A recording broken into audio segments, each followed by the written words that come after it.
Hello అండి, నేను మీ రాధా మాధుని. ఈరోజు వచ్చేసి సొరకాయ రొట్టెలు అండి.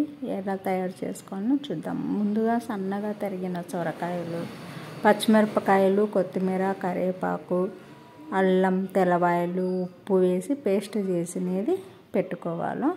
ముందుగా నానబెట్టుకున్న శనగపప్పు, వేరుశనగపప్పు, నువ్వులు, పెరుగు, 1 కప్పు బియ్యం పిండి, 1 కప్పు రాగి పిండి అన్నీ వేసి ఇలా ముద్దగా చేసుకోవాలి. ఇలా ముద్దగా చేసుకున్న తర్వాత చిన్న చిన్న ఉంటలు తీసుకొని తడి బట్ట మీద ఇలా చేసుకొని నేనైతే చేత్తో దడుతున్నానండి. తర్వాత ఇలా పెళ్ళం మీద వేసుకొని కాల్చుకోవాలి ఎర్రగా. ఎంతో హెల్తీ ఫుడ్ అండి, టేస్ట్గా ఉంటుంది, ఆరోగ్యానికి కూడా మంచిది. ఈ వీడియో కనుక నచ్చినట్లయితే లైక్ చేయండి, షేర్ చేయండి, సబ్స్క్రైబ్ చేసుకోండి.